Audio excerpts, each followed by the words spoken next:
আসসালামু আলাইকুম। আমি মোহাম্মদ আমিনুল ইসলাম। এখন আপনাদের সাথে ভিডিওতে যে বিষয় নিয়ে আলোচনা করব সেই বিষয়টি হলো গবাদি পশু সুস্থ রাখার সহজ উপায় নিয়ে এই ভিডিওতে আলোচনা করা হবে। আমার এই ভিডিওটি যদি আপনাদের একটু ভালো লেগে থাকে তাহলে প্লিজ লাইক, শেয়ার, কমেন্ট এবং সাবস্ক্রাইব করবেন। আপনাদের কোনো বিষয়ে যদি প্রশ্ন থাকে তাহলে আমাকে কমেন্ট করবেন, আমি পরবর্তী ভিডিওতে সেই বিষয়ে উত্তর দিয়ে দেব।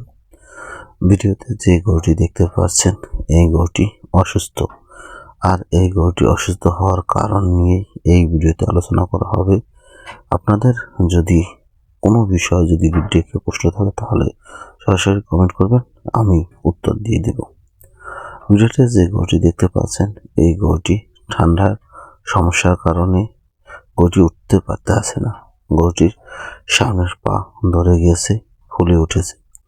সাধারণত গরুর যদি ঠান্ডা লেগে যায়, তাহলে বেশি আকার ঠান্ডা লেগে যায়, তাহলে একটা পা অনেক সময় কাজ করে না। সেটা পিছনের পা হতে পারে বা সামনের পা হতে পারে, অথবা গরু কাঁপতে থাকে, নাক দিয়ে সর্দি জ্বরে। এগুলো সাধারণত লক্ষণ। সবসময় মনে রাখবেন, গরু যদি ঠান্ডা লেগে থাকে আর পা যদি ফুলে ওঠে তাহলে বুঝতে হবে আপনার গরুটির ঠান্ডার কারণে হয়েছে। আর ফুড রট বা খুরা রোগের কারণে যদি বা অন্য কোনো সমস্যার কারণে যদি গরু এরকম হয়ে থাকে তাহলে দিতে পারবেন বা বুঝতে পারবেন যে গরুটির পা গরম হয়ে গেছে বা ফুলে উঠেছে, পায়ের গিট ফুলে উঠেছে বা জয়েন্ট ফুলে উঠেছে, এরকম বোঝা যাবে। আর গরুটি খাওয়ান বন্ধ করে দেয় এবং উঠে যদি না দাঁড়ায় তাহলে বুঝতে হবে আপনার গরুটির ঠান্ডা লেগেছিল। ঠান্ডা লাগার কারণ, গরম থেকে শীতে গেলে গরু ঠান্ডা লাগে, আবার শীত থেকে গরম পড়ার সাথে সাথে যদি হয় তখন অনেক সময় গরুর ঠান্ডা লাগে। বা অনেকদিন যাবৎ গরুর শীতকাল ছিল, গরম পানি খাওয়াইছেন, হঠাৎ করে কাল পানি দেওয়া শুরু করেছেন, এই কারণে অনেক সময় ঠান্ডা লাগে। এছাড়া গরুর যদি আপনি গরম ঘরে বেড়া দিয়ে থাকেন আর এই বেড়া হালকা গরম পড়ার কারণে যদি খুলে ফেলেন, তখন শীতকালে যে রাত্রে ঠান্ডাটা পড়ে তখন ঠান্ডা লাগতে পারে। এছাড়া গরু যদি অতিরিক্ত বাতাসে রেখে দেন তাহলেও গরুর ঠান্ডা লাগতে পারে। অথবা আবহাওয়াজনিত কারণে পিড়ি বৃষ্টি পড়ে বা অল্প অল্প বৃষ্টি, সেখানেও যদি গরু ভিজান তাহলেও গরুর ঠান্ডা লাগতে পারে আবহাওয়া পরিবর্তনের সময়। এবং গরু যদি স্যাঁতস্যাঁতে জায়গায় বা যেখানে গরু রাখা হয় সেখানে যদি পেশাব করে ভিজা হয়ে যায় বা স্যাঁতস্যাঁতে হয়ে যায়, তখনও যদি সেখানে গরু ঘুমায় বেশি দিন যাবৎ, তাহলে দেখা যাবে যে গরুটির ঠান্ডা লাগতে পারে। এসব কারণেই গরুটির ঠান্ডা লাগে। আর এই ঠান্ডা লাগার কারণে যদি আপনি গরু সঠিকভাবে ট্রিটমেন্ট না করেন তাহলে আপনার গরু অনেক সময় উঠে দাঁড়াতে পারবে না বা নিউমোনিয়া হয়ে শ্বাসকষ্ট হয়ে যে কোনো সময় মারা যেতে পারে। তাই আপনার গরুটি যখনই ঠান্ডা লাগবে বা রোগাক্রান্ত হবে, আপনি যদি ট্রিটমেন্ট না বুঝেন তাহলে আপনার নিকটস্থ একজন চিকিৎসকের পরামর্শ অনুযায়ী ট্রিটমেন্ট করবেন।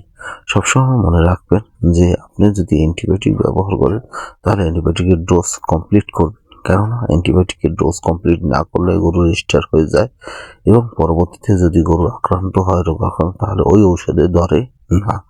এমনকি এইসব কারণে মানুষেরও অনেক সময় অ্যান্টিবায়োটিকে ধরে না, এই গরুর ওভার অ্যান্টিবায়োটিকের কারণে বা কম অ্যান্টিবায়োটিক দেওয়ার কারণে। এজন্য আপনারা সবসময় গরুর বয়স এবং গরুর ওয়েট হিসাবে চিন্তা করে গরুকে অ্যান্টিবায়োটিক খাওয়াবেন। আপনি যদি গরুর বডি ওয়েটের চেয়ে কম অ্যান্টিবায়োটিক দেন তাহলে রোগ ভালো হতে বেশি সময় লাগবে, এবং আপনি যদি বেশি অ্যান্টিবায়োটিক দেন তাহলে দেখা যাবে যে প্রত্যেকটা গরুই বেঁচে থাকার জন্য বা মানুষও বেঁচে থাকার জন্য তার ভিতরে অ্যান্টিবডি রয়েছে। যে কোনো কিছু ধ্বংস করার জন্য বা জীবাণু ধ্বংস করার জন্য একটি অ্যান্টিবায়োটিক রয়েছে। এই অ্যান্টিবায়োটিকটা আর থাকে না, আস্তে আস্তে কমে যায়। তার জন্যই আপনার গরুকে অতিরিক্ত অ্যান্টিবায়োটিক দেওয়া যাবে না।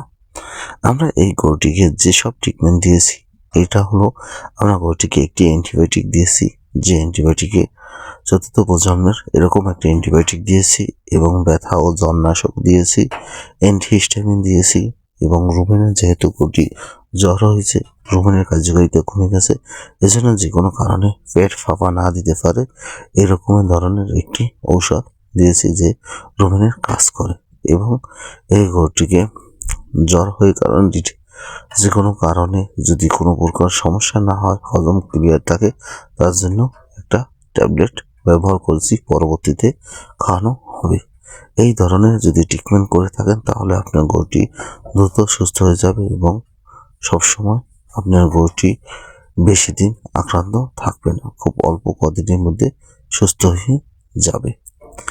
আর আপনার খামারে যদি এই ধরনের সমস্যা হয়ে থাকে, আপনি কখনোই নিজে নিজে ট্রিটমেন্ট করবেন না, আপনার নিকটস্থ প্রাণী চিকিৎসকের পরামর্শ অনুযায়ী ট্রিটমেন্ট করবেন। না হলে উপজেলায় আপনার গরুটিকে নিয়ে যাবেন বা উপজেলায় যোগাযোগ করে আপনার গরুটিকে ট্রিটমেন্ট করবেন। তাহলে আপনার গরু সঠিক রোগের সঠিক ঔষধ পাবে এবং আপনার গরুটি সুস্থ করতে কস্টিং খরচও খুব কম লাগবে এবং আপনার গরুটি সঠিক ট্রিটমেন্ট পাবে। এতে আপনার গরুটি কোনো সময় অতিরিক্ত অ্যান্টিবায়োটিক ব্যবহার থেকেও ভালো থাকবে এবং কম অ্যান্টিবায়োটিক ব্যবহার থেকেও ভালো থাকবে। কোনো অবস্থাতে রেজিস্টার হওয়ার সম্ভাবনা থাকবে না। আমার এই ভিডিওটি যদি আপনাদের একটু ভালো লেগে থাকে তাহলে প্লিজ লাইক, শেয়ার, কমেন্ট এবং সাবস্ক্রাইব করবেন।